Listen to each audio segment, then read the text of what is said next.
Crimes passionnels, disparitions inquiétantes ou machinations diaboliques, percer les secrets des faits divers les plus marquants et plonger au cœur des affaires les plus étonnantes de l'histoire judiciaire. La découverte de la vérité ne tient parfois qu'à un fil. Bienvenue dans Chroniques criminelles. Dans cet épisode, l'affaire Léopold Storm. Pour ce podcast inédit, je vous propose une affaire qui a secoué la Belgique tout entière pendant des mois. Léopold Storm a 19 ans et il est accusé d'avoir tué son père, sa mère et sa petite sœur. Lui clame son innocence et il affirme au contraire être le seul survivant d'un horrible massacre. Mais dans ce cas, qui serait le tueur ? La réponse dans ce podcast inédit, riche en rebondissements. Tout commence en Belgique, à Bruxelles, le matin du 17 juin 2007. C'est un dimanche très paisible, et dans ce quartier situé en plein cœur de la capitale, un couple se présente au magasin de tissus de la famille Storm. Le commerce est ouvert, mais pourtant, il y règne un calme anormal. C'est un dimanche et en principe, ce type de magasin, il est fermé le dimanche, mais pas l'entrepôt des Storm. Dominique Demoulin, journaliste RTL TV, spécialiste des faits divers. Et donc, il y a des habitués qui viennent parfois rechercher des tissus qu'ils ont commandés préalablement. C'est le cas d'un couple. Et ils sont là à l'entrée, puis ils attendent que forcément on vienne les accueillir, et puis personne ne vient. Le téléphone sonne, personne ne répond au téléphone. Et puis à un moment, l'époux de la dame qui venait rechercher ses tissus se dit je vais passer derrière le comptoir. Donc il passe derrière le comptoir, il ne voit personne. Et puis il y a un petit bureau qui est là, juste derrière. Il se dit je vais aller voir jusque-là. Il y va, et là il découvre le corps donc de Madame Storm qui baigne dans une mare de sang. Le cadavre de Caroline Storm se trouve dans le bureau. Bernard Dauchaud, procureur général. Et puis après, il faut suivre un long couloir pour arriver dans la réserve où là, on va découvrir les corps de François-Xavier Storm, le père, donc, et de Karlouchka, la sœur.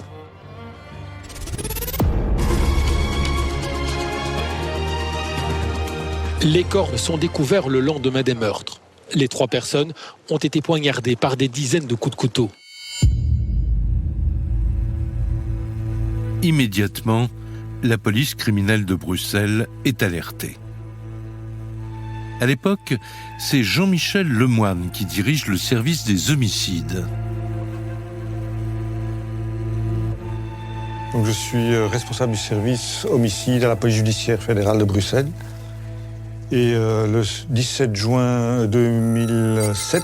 Jean-Michel Lemoine, commissaire de police, directeur d'enquête. Mon grand patron, donc le patron de la police judiciaire, m'a demandé de descendre sur les lieux de ce triple homicide. D'après les premiers éléments d'enquête, on était en présence de 3 personnes de la même famille. Donc vraisemblablement père, mère et fille.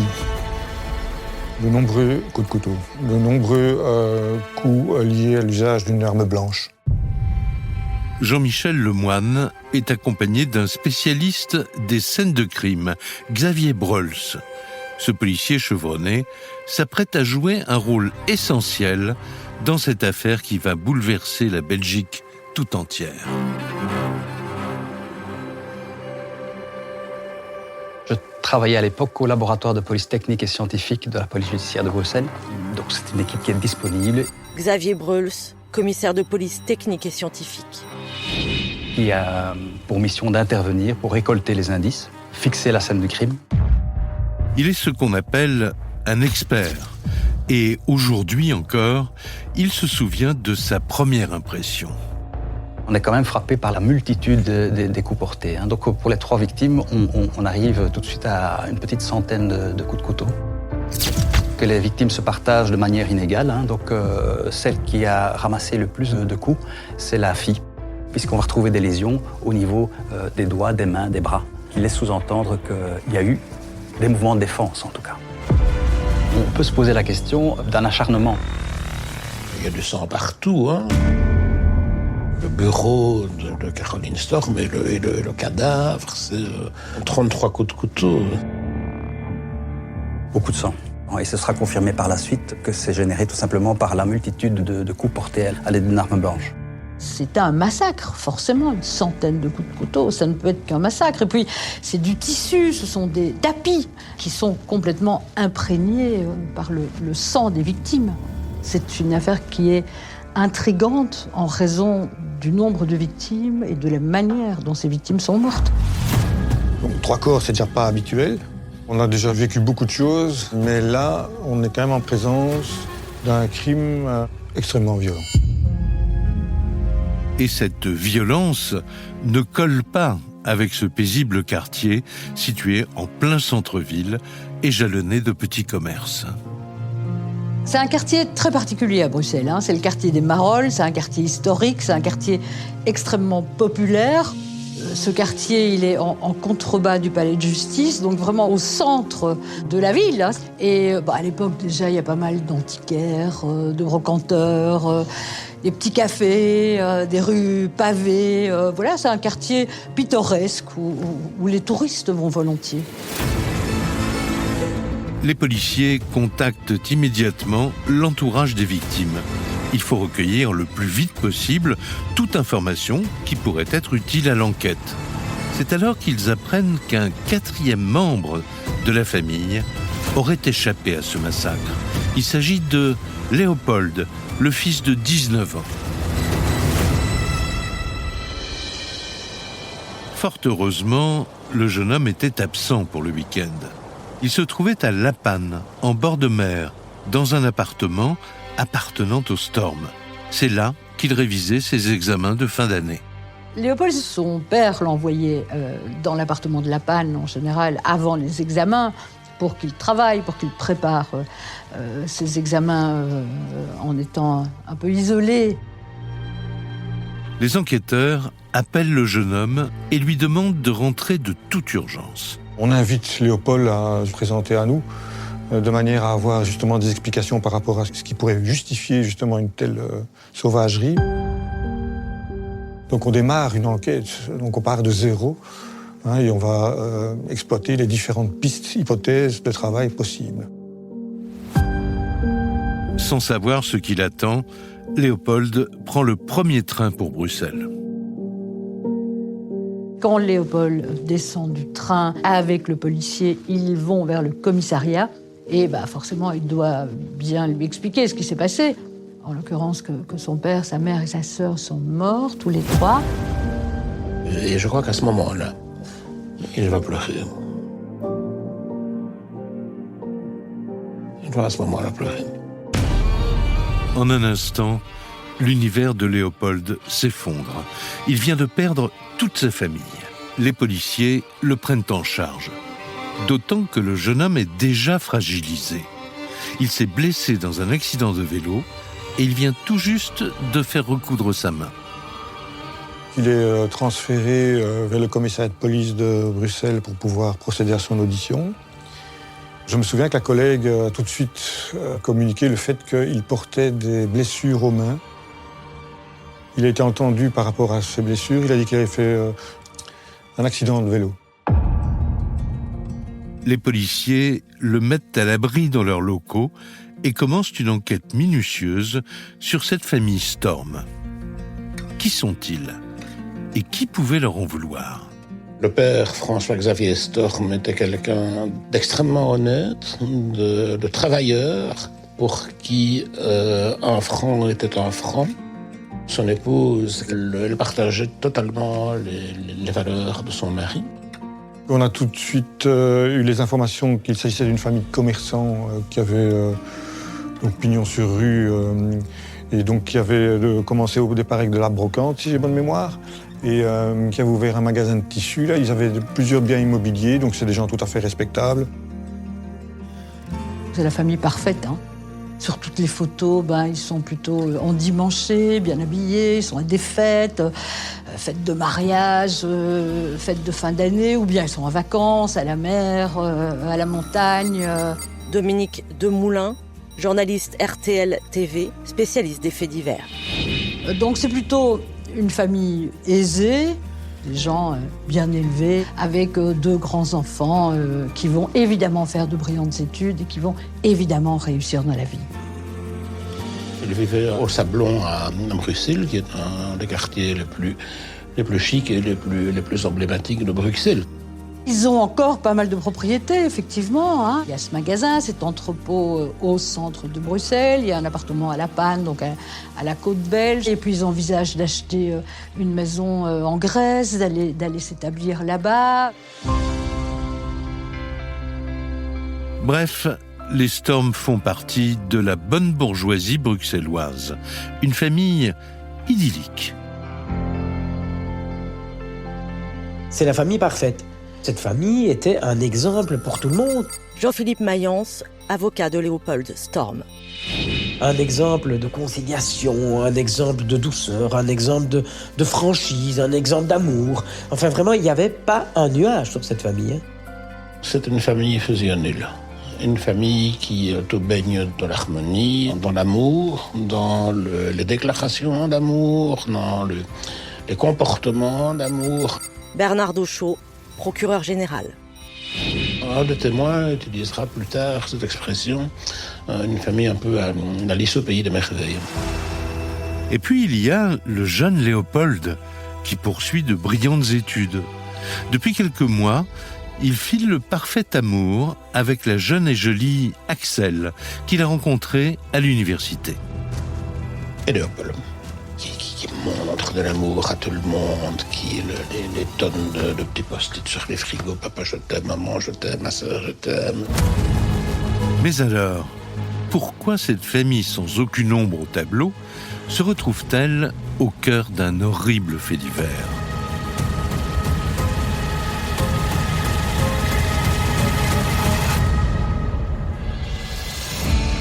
Les policiers comptent sur Léopold pour les éclairer sur cette histoire. Interrogé, le jeune homme émet une première hypothèse. Sa famille a de l'argent et ils font forcément des envieux. Alors il pourrait s'agir d'un vol qui aurait mal tourné. Cette piste des malfrats, il n'y a rien qui permet de l'étayer. Et puis, des voleurs, ils emportent quelque chose. Là, on n'a rien emporté. Donc il y a le sac de Caroline, notamment. Dans ce sac, il y a de l'argent. Il y a l'argent de la caisse, tout simplement. Il y a d'ailleurs une montre de valeur, qui est celle de François Xavier. Il a toujours la montre à son poignet. Donc, on a du mal à croire à cette piste, effectivement, des malfrats, du vol et des meurtres pour cacher les vols. Pour l'expert, les constatations sur les lieux ne collent pas vraiment avec la version du simple vol. Alors, toujours en compagnie des policiers, Léopold réfléchit. Il cherche tous les événements qui pourraient avoir un sens dans cette affaire. Et soudain, un élément lui revient. Léopold Storm va nous expliquer que son papa serait tombé dans le cadre d'une escroquerie qui aurait été mise en place par un groupe d'origine africaine. Xavier Breuls, commissaire de police technique et scientifique. Et dans lequel, en fait, on parle de machines qui permettraient de blanchir des billets. Et donc, il va expliquer qu'on lui aurait confié la machine qui permettait ce type de manœuvre. Un riche patron qui tombe entre les griffes de criminels sans scrupules, ça s'est déjà vu à Bruxelles. Et d'après Léopold, ce serait arrivé à son père. On aurait fait chanter le papa, qui aurait caché à sa famille qu'effectivement on le faisait chanter. Denis Bosquet, avocat des parties civiles. Et il y avait une dette, ce magasin fonctionnait finalement pas si bien que ça non plus. Et donc effectivement, il y avait des difficultés financières qui pouvaient apparaître. Le père de Léopold aurait eu des déboires avec des dettes financières. Jean-Michel Lemoine, commissaire de police, directeur d'enquête. Ou les billets noirs, comme on dit. Il s'agirait donc d'une sombre histoire de blanchiment d'argent. Alors les policiers repartent sur le terrain et sollicitent tous leurs indicateurs. Mais malgré un solide travail d'enquête, c'est l'impasse. Tout ça a absolument été vérifié et on n'a jamais abouti à quoi que ce soit à ce niveau-là. À partir du moment où il n'y a rien qui permet d'étayer la piste de malfrats, de voleurs, qu'il n'y a rien non plus qui prouve que cette famille avait des ennemis, on n'a rien trouvé de ce côté-là. Pour Xavier Brols, l'expert de la police scientifique, pas question de lâcher l'affaire. Il décide donc de repasser au crible la scène de crime.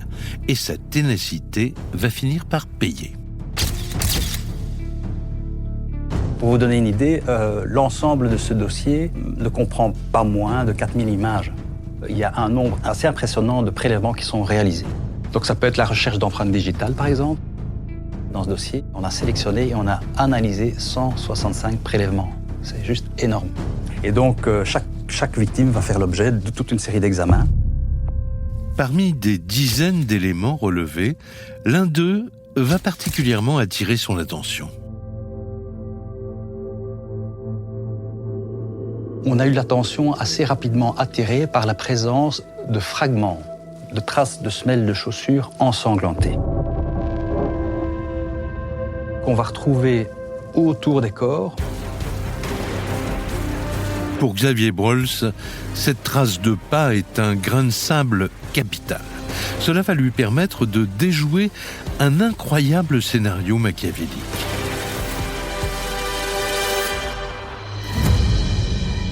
À Bruxelles, la nouvelle du massacre se répand. Une pression supplémentaire pour les policiers car l'affaire prend une ampleur nationale et toute la Belgique est sonnée. Les journalistes de tout le pays sont sur le qui-vive. C'est une affaire qui est très médiatisée pour toute une série de raisons. D'abord parce qu'elle est atypique, évidemment. Par le nombre de coups de couteau, la violence, c'est assez particulier dans une famille qui est idyllique finalement, soudée, parfaite, équilibrée. Et puis, c'est le milieu aussi. C'est un milieu aisé, c'est un milieu bourgeois. Et ça pose question par rapport à toutes les autres familles. Finalement, ça peut arriver n'importe où, à n'importe qui, à la plus belle des familles.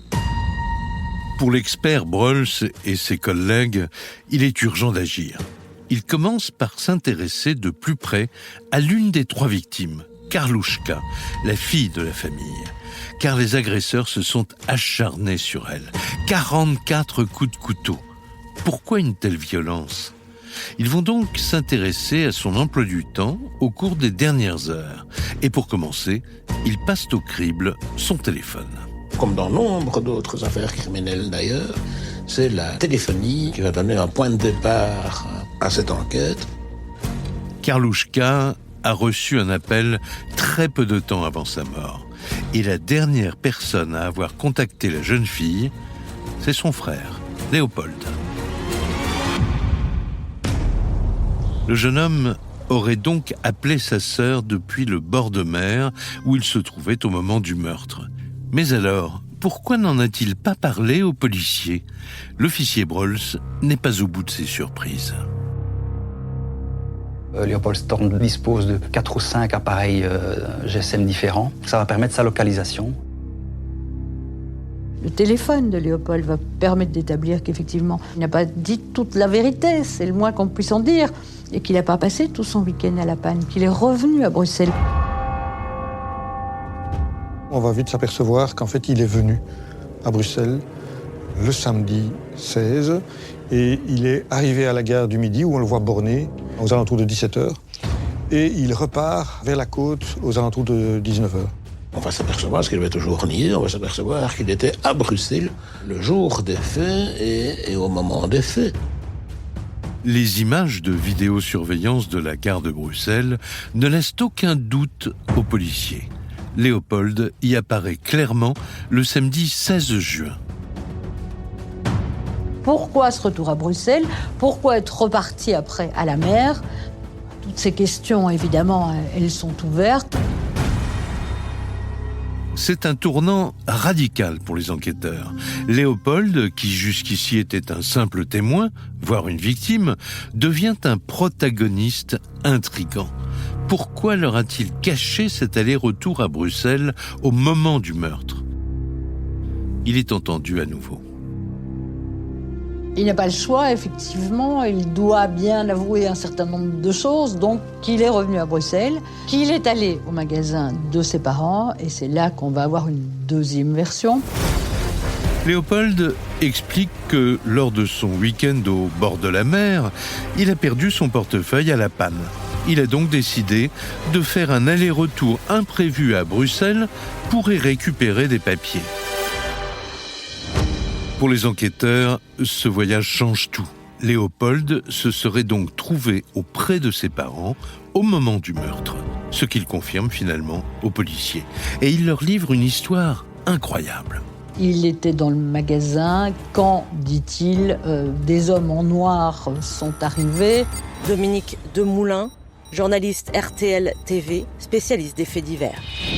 S'en sont pris à ses parents, ont tué sa mère, son père, sa sœur.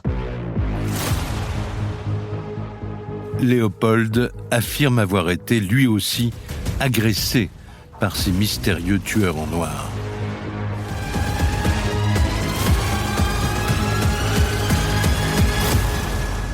Il raconte qu'il était inconscient pendant un moment. Quand il reprend connaissance, il voit les corps de son père et de sa sœur à côté de lui.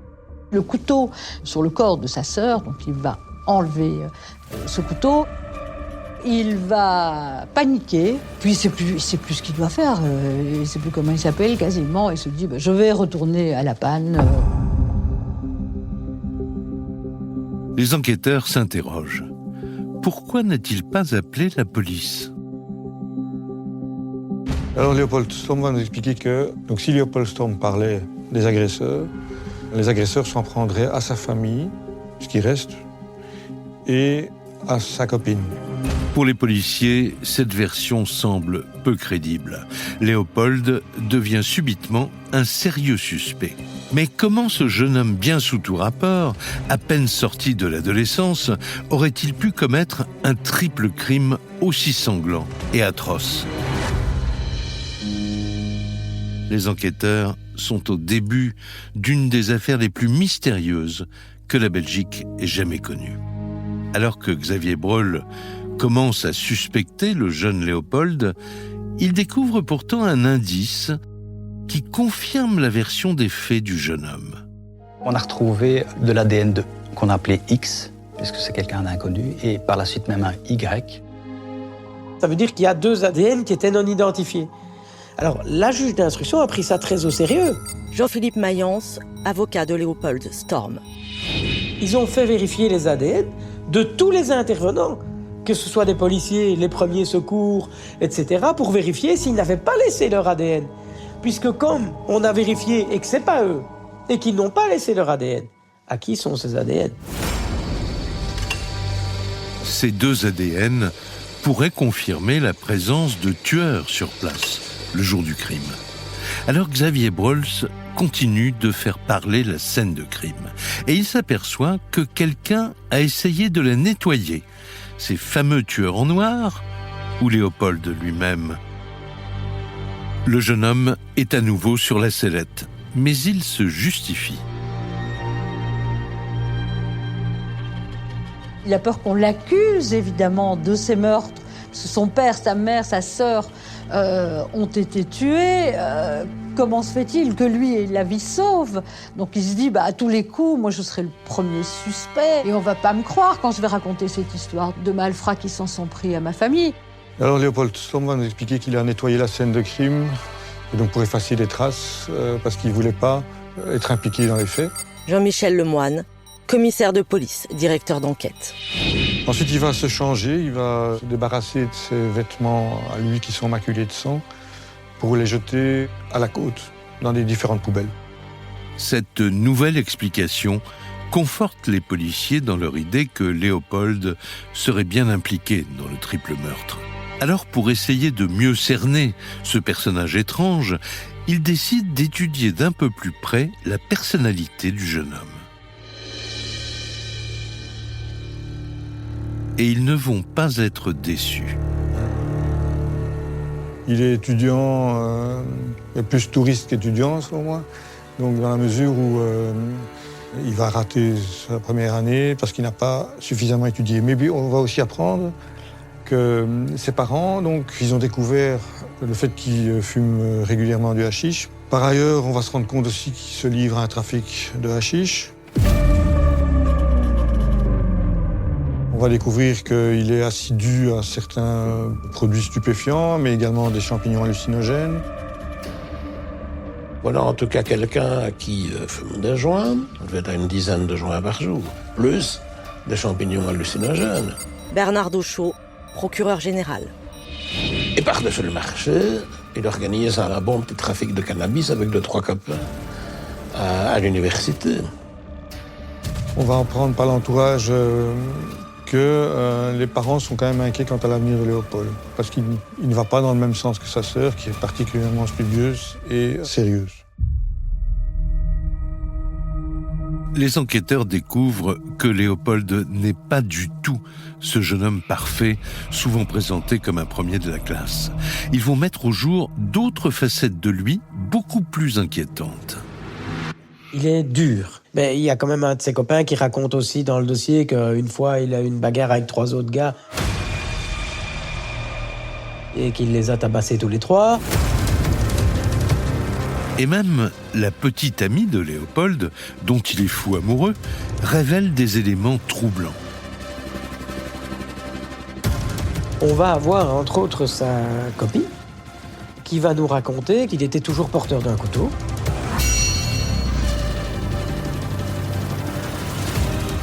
Il aimait les couteaux, il leur donnait un nom. L'enquête va révéler qu'il aimait bien le couteau, qu'il appelait des lames. Et à certaines de ces dames, il va donner un prénom. Il lui arrivait de découper des rats, par exemple, vivants, enfin c'était des trucs, excusez-moi, mais... C'est quand même assez particulier.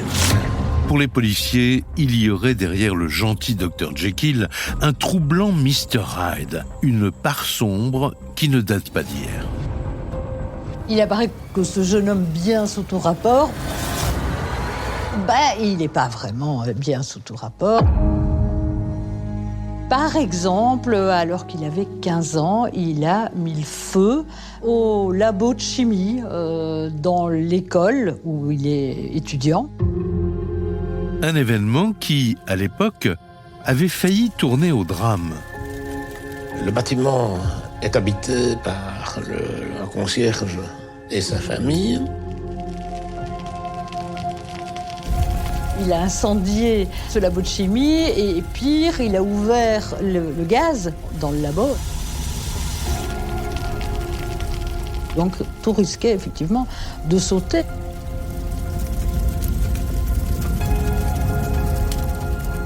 Heureusement, ça n'a pas fait de victimes. L'enquête de personnalité révèle donc un jeune homme qui, sous des dehors affables, peut se montrer d'une grande brutalité.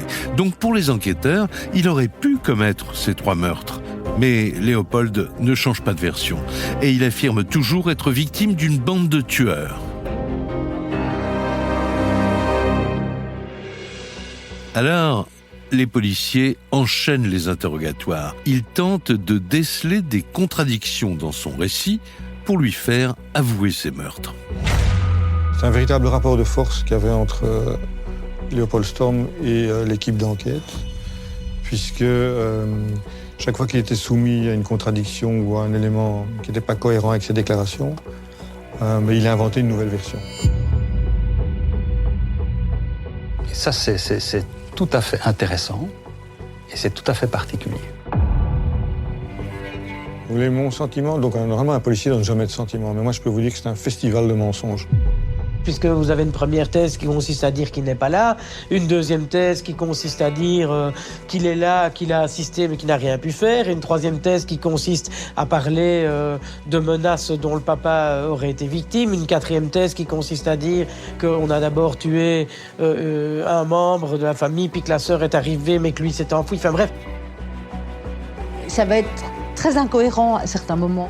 Tout ça ne ressemble plus à rien, quelque part. Hein.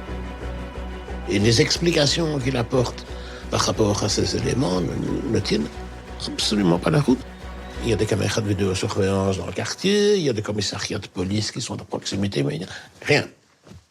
Rien. Pourtant, Léopold maintient sa version. Une version confortée par la présence des mystérieux ADN X et Y sur la scène de crime. Mais Xavier Brols découvre de nouveaux indices qui, cette fois, pourraient incriminer Léopold.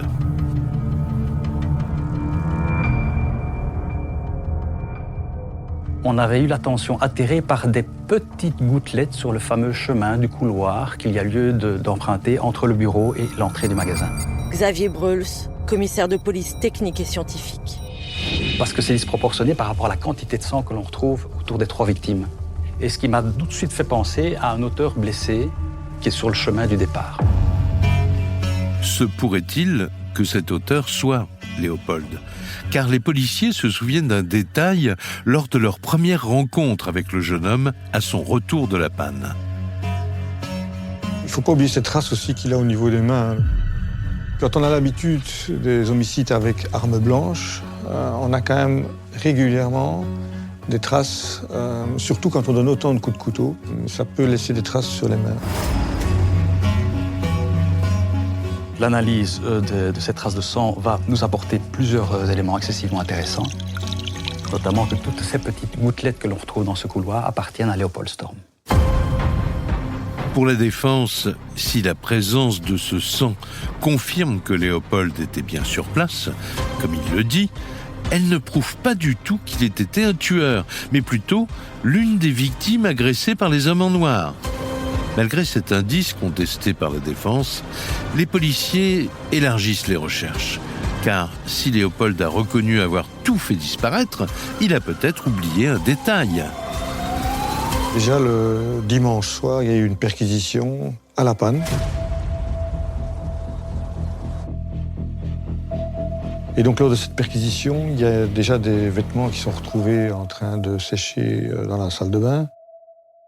Ces vêtements vont être saisis et vont nous être confiés pour un premier examen au niveau du labo. Et donc, là, mon attention va être attirée par une paire de chaussettes de couleur noire. Lors d'un examen approfondi de cette chaussette, quand on va la retourner, il y a une des bouclettes du motif du petit motif qui présente une petite trace rougeâtre qui va attirer notre attention et donc dont on va suggérer bien sûr l'examen au niveau ADN. Le résultat tombera et en fait c'est du sang qui appartient au papa de Léopold Storm. Cette fois, Xavier Brols a retrouvé le sang du père de Léopold sur le jeune homme. C'est donc qu'il était vraiment tout proche de lui quand il a été tué. Cela ne prouve toujours pas que Léopold est le meurtrier, mais petit à petit, l'étau se resserre. Et là encore, c'est Xavier Brols, l'expert, qui va faire avancer l'enquête. On va photographier toutes les traces de semelles de chaussures visibles, ensanglantées. On va assembler ces pièces et le but de cette intervention, c'est d'essayer de recomposer une semelle complète. Et là, je vais prendre contact avec une collègue qui est vraiment spécialisée en matière de semelles, en traces de semelles de chaussures. Assez rapidement, cette collègue va pouvoir nous informer que cette trace de semelle de chaussure provient d'une chaussure de marque Artengo qui est en vente dans les Décathlons. Et on est face à une pointure de 46, donc qui est quand même plus grand que la norme. En effet, cette pointure 46, ça n'est pas habituel, mais il se trouve que c'est celle de Léopold. On ne trouve les traces que d'une seule personne. Jean-Philippe Mayence, avocat de Léopold Storm. Ça veut dire qu'on ne voit qu'une semelle. Là encore, Léopold se défend. Il était sur les lieux, donc cette trace de chaussure, c'est normal. Mais les enquêteurs marquent un point lorsqu'ils précisent que ces traces n'ont pas été retrouvées n'importe où. Elles étaient sur le corps de la jeune Karlouchka. dont d'ailleurs une semelle sur le ventre de sa sœur, donc c'est quand même pas banal sur le corps, ça c'est un élément important. On va lui demander s'il possède des chaussures Artengo. Et là, il va répondre par la négative. Une information formellement contestée par sa petite amie. Il y a une contradiction entre sa version et celle d'Axel. Donc sa compagne, sa petite amie de l'époque. Jean-Michel Lemoine, commissaire de police, directeur d'enquête. Qui dit que Léopold avait acheté 2 paires d'Artengo, alors que Léopold lui dit qu'il n'avait jamais eu ces chaussures-là. C'est le premier élément matériel majeur, puisque c'est la trace de semelle qui est omniprésente sur la scène de crime. Si, au terme de cette enquête, les policiers ont beaucoup d'indices à charge, ils ne détiennent toujours pas de preuves irréfutables qui démontreraient la culpabilité de Léopold. Et surtout, la défense du jeune homme pointe un chaînon manquant, le mobile. Si Léopold est coupable, pourquoi aurait-il massacré ses parents et sa sœur ? Les policiers découvrent alors que les relations entre Léopold et sa famille n'étaient pas au beau fixe. La principale question, c'est évidemment quel est le mobile. Dominique Demoulin, journaliste RTL TV, spécialiste des faits divers. Comment est-ce qu'un jeune homme, apparemment bien sous tout rapport, en arrive à tuer son père, sa mère et sa sœur ? Les policiers vont découvrir que les relations ne sont pas aussi idylliques que Léopold veut bien le raconter, entre lui et sa famille, son père en particulier. On découvre qu'il y a de la tension entre Léopold et son père. Denis Bosquet, avocat des parties civiles. Il y a des problèmes de drogue, qu'il y a des champignons hallucinogènes. Son père lui a mis un ultimatum, soit il réussit son année scolaire, soit s'il rate, il lui coupe les vivres. Donc forcément, ça ne lui plaît pas au jeune homme. Qui plus est, il y a des tensions avec sa petite amie. Petite amie qui envisage de partir au Canada. Sa petite amie lui annonce qu'elle va partir pendant 6 mois en Erasmus au Canada. Bernard Dauchaud, procureur général. Et ça l'obsède. Donc il se dit qu'il pourrait peut-être bien l'accompagner au Canada, mais son père, encore une fois, s'y oppose. Et il lui dit qu'il n'en est pas question, qu'il doit d'abord terminer, effectivement, les études qu'il a entreprises. Léopold aurait donc annoncé à ses parents son intention de partir au Canada avec sa petite amie. Et il se serait heurté à un refus catégorique. Je pense qu'il a dû y avoir quelque chose qui, dans le cerveau de Léopold Storm, a dû faire un court-circuit, a dû provoquer un court-circuit. Il y a eu nécessairement quelque chose à ce moment-là. Et ça n'est pas tout. Les policiers découvrent en effet un autre mobile encore plus inattendu, le trafic de cannabis auquel se livrait Léopold. C'est que Karouchka va découvrir ça. Et va dire ça, et va le dénoncer à ses parents. En disant, vous savez ce qu'il fait Léopold ? Il a organisé un réseau de trafic de canne à l'université.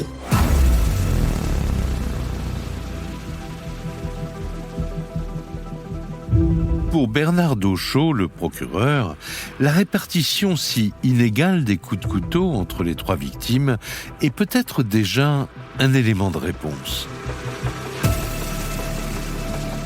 24 coups de couteau pour le père, que Léopold a toujours considéré comme étant son confident. 33 pour la mère et 44 pour la sœur, qui était considérée comme étant la traîtrise. Tous les coups ont été assénés dans son dos et à l'arrière du crâne.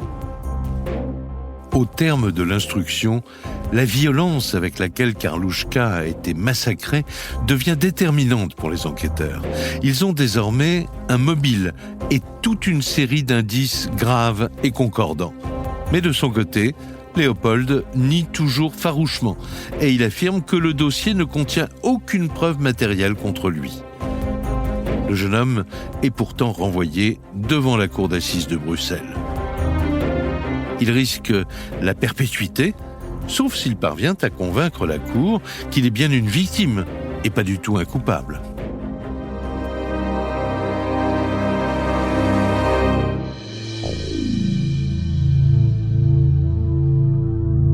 Octobre 2010, à Bruxelles.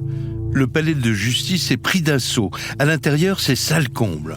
On peut s'asseoir dans la salle ? Tout le monde veut voir à quoi ressemble ce jeune homme accusé d'un triple crime atroce. Mais il y avait tellement de monde qu'il n'y avait pas moyen. Et là, la présidente, Mme Gérard, avait dû demander à la police d'intervenir pour qu'on puisse faire de la place et laisser passer les témoins. Il n'y avait pas moyen. Je n'ai jamais vu ça. Je déclare donc les débats ouverts en cause de Léopold Storm. Vous pouvez vous asseoir. Je n'ai jamais vu autant de monde. Karine Gérard, présidente de la cour d'assises. J'avais cette impression qu'on était dans un procès peut-être un peu mondain, the place to be. Un jeune homme de bonne famille qui tue sa famille, c'est pas tous les jours que ça arrive.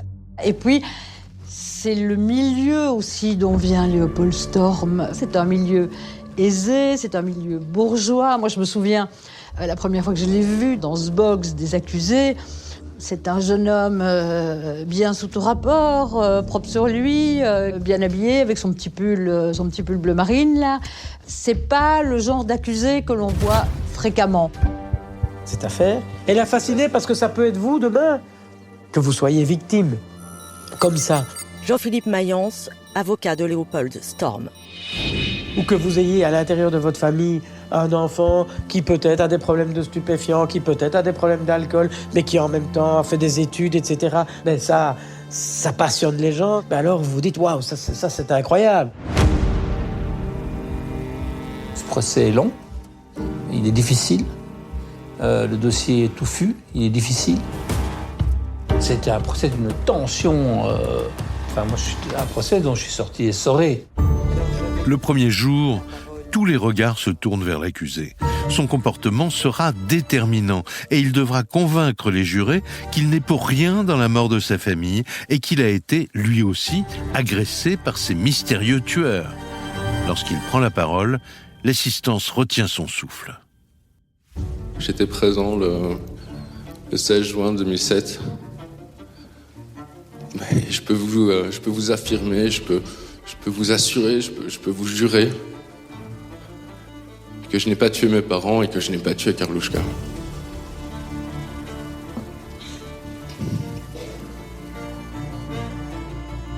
Tous les éléments matériels l'accusent. Il y a 36 versions différentes. Le sang, c'est uniquement le sang de la famille. Les traces ADN, pareil. On n'a rien emporté. Enfin bon, tout est contre lui. Mais malgré ça, pendant toute la durée de cette instruction et pendant tout le procès, il va maintenir qu'effectivement, il y a eu des agresseurs qui étaient dans ce magasin, qui ont agressé sa famille, et que si on l'a laissé en vie, lui, eh bien, c'est peut-être pour lui faire porter le chapeau, justement, c'est machiavélique, il est le seul survivant, donc forcément, on va l'accuser, alors que, dit-il, il n'a rien à voir dans la mort de ses parents. Un élément joue en faveur de Léopold. Son allure de fils de bonne famille, de jeune homme tiré à 4 épingles. Il n'a pas du tout le profil d'un meurtrier hors norme. La défense abat alors une première carte. Un argument qui surprend même la présidente de la cour d'assises. Une partie de la famille Storm soutient Léopold. Moi, la partie civile dont je me souviens le plus, c'est la grand-mère. C'était une dame vraiment qui ralliait son monde à sa cause. Et sa cause, c'était la vérité que disait Léopold quand il disait ne pas avoir tué sa sœur, son père, sa mère. Cette croyance qu'elle avait en l'accusé, qui a dû certainement beaucoup le soutenir. Et je pense que, il y a des mécanismes humains qui font qu'on se barricade. Denis Bosquet, avocat des parties civiles. Et que ce qu'on ne veut pas entendre, on ne veut pas l'entendre. Ce qu'on ne veut pas voir, on ne veut pas le voir. Mais c'est tellement inimaginable qu'une famille ne croit pas que ce gamin ait fait ça. Tellement c'est l'horreur. Donc ça dépasse l'entendement. Il était soutenu à 2000% par sa famille. Il était soutenu de manière absolue, quel que soit le changement de discours. Mais la présidente ne se laisse pas impressionner. Elle veut pousser Léopold dans ses derniers retranchements pour tenter d'obtenir ses aveux. Moi, j'avais une technique terrible d'interrogatoire. Le dimanche 17 juin 2007, que vous avez admis vous-même avoir dit des choses qui étaient inexactes. Oui. Pourquoi? Je laisse dormir, etc. Et puis, boum, au moment où on ne s'y attend pas, comme une vipère, je pose la question et hop, l'accusé tombe dedans. Vous vous rappelez de cette déclaration? Oui. Et donc, vous ne la maintenez plus, on est d'accord? Et il y a des choses qui sont vraies là-dedans, mais c'est... Il y a des choses qui sont vraies là-dedans. Ouais, mais je veux dire, ça... Quoi? J'ai pas été... Oui, il y a des choses qui sont vraies dans ces déclarations, mais c'est... Lesquelles? Parce que j'ai été très incisive. C'est moi qui l'ai poussé dans toutes ces contradictions. Parce que ça montrait qu'il mentait. Si le jeune Léopold est déstabilisé, il n'avoue toujours rien. Le procès fait du surplace. Mais l'accusation contre-attaque et décide de diffuser le message que Léopold a laissé à son père, alors qu'il savait très bien qu'il était déjà mort. Ce qui a pesé terriblement lourd, et je suis encore un peu glacé aujourd'hui quand j'en parle, c'est qu'en réalité, il retourne à la mer et là il appelle son père. Et on a passé ce message vocal. Message qu'il adresse à son père à ce moment-là est glacial. Bernard Dauchaud, procureur général. Allô papa, c'est Léopold. C'est pour dire que tout se passe bien à la mer, à part qu'il fait très mauvais. C'est pour avoir en fait des nouvelles, pour voir comment ça se passe à la maison. Donc tu peux me rappeler quand tu veux, aucun problème, je te fais de gros bisous, papa, bonne nuit. On lui dit, mais monsieur, vous vous rendez compte que vous nous dites que vous avez assisté et que vous avez laissé un message vocal? Et alors il dit, oui, j'ai laissé un message vocal, mais c'est parce que je voulais pas qu'on puisse croire que j'étais là, donc je me créais un alibi. Ce comportement méthodique et d'un étrange sang-froid accable Léopold, qui a du mal à justifier ce coup de fil. Il va déclarer ceci aux enquêteurs. Lorsque j'ai appelé mon père et ma sœur, je savais bien qu'ils ne me répondraient plus. Je voulais absolument me disculper. Je devais faire le petit garçon gentil qui s'inquiète pour son papa. À mi-parcours des audiences, la défense et l'accusation font jeu égal. L'issue est totalement incertaine. Léopold pourrait s'en tirer, car sa version des hommes en noir tient toujours la route. Mais subitement, le procureur fait une révélation qui change tout. Un rapport d'expertise ébranle la thèse des mystérieux tueurs. Les fameux ADN inconnus seraient en fait très antérieurs au jour du drame. On a ouvert des possibilités d'explication. Xavier Breuls, commissaire de police technique et scientifique. Notamment par rapport à ces ADN aussi, mais les recherches n'ont pas livré de résultats probants. Il n'y a donc aucune preuve de l'existence de ces fameux tueurs le jour des faits. Et le procureur enfonce le clou avec le mode opératoire. Plus de 100 coups de couteau, un acharnement qui évoque plutôt une vengeance personnelle qu'un crime crapuleux. Et il y a quelque chose d'affectif dans la manière dont ces gens ont été tués. Dominique Demoulin, journaliste RTL TV, spécialiste des faits divers. Et ça peut pas venir d'un malfrat, de quelqu'un qui est passé par là. Il faut quand même s'imaginer que là, on parle de plus de 100 coups cumulés, c'est énorme. Il est vrai aussi de dire, et j'ai été obligé de le lui dire, Jean-Philippe Mayence, avocat de Léopold Storm. Ce n'est pas très habituel, dans une agression ou dans un vol, de se trouver avec un semblable acharnement. Il y a nécessairement quelque chose de personnel dans une affaire comme celle-ci. Dans une affaire où les trois victimes sont le père, la mère et la sœur, et où l'accusé est le fils de famille La manière dont les faits ont été commis, l'endroit où les faits ont été commis, le moment où ces faits ont été commis, et tout ce que va révéler, il y a quelque chose de personnel. Le coup de grâce intervient lorsque l'accusation évoque le massacre des parents Storm et de leur fille. Tous les regards se tournent à nouveau vers le box de l'accusé. À la cour d'assises, on projette les photos. On projette les photos de la descente. On projette les photos des autopsies. Donc les 101 coups de couteau, on les a vus sur grand écran. On projette des horreurs. Il regardait tout ça comme si ça ne le concernait pas, mais pas comme quelqu'un de complètement effondré, prenant conscience de ce qu'il avait pu faire. Il avait un regard inquiétant, qui avait les allures d'un agneau. Le procès a basculé. Plus personne ne croit à l'innocence de Léopold. Une seule question préoccupe dorénavant la presse et le public. À quelle peine sera-t-il condamné ? Reconnu coupable et responsable de ces actes, Léopold Storm a été condamné à 26 ans de prison cet après-midi. Fin d'un procès ultra médiatisé.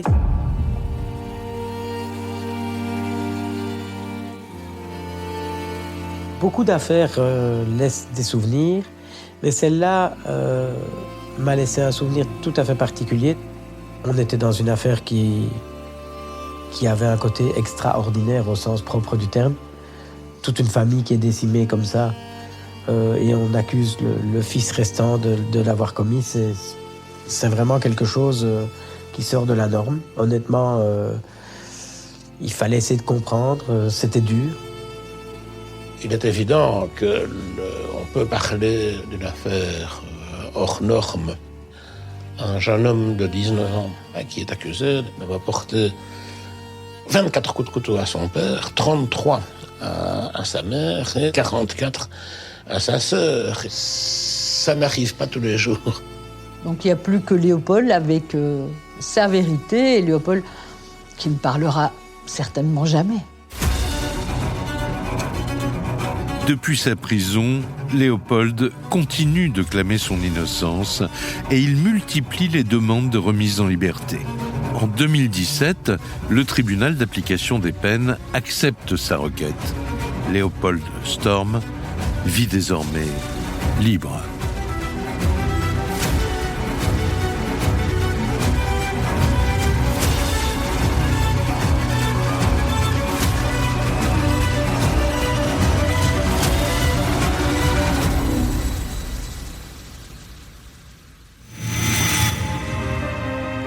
Vous venez d'écouter Chronique criminelle.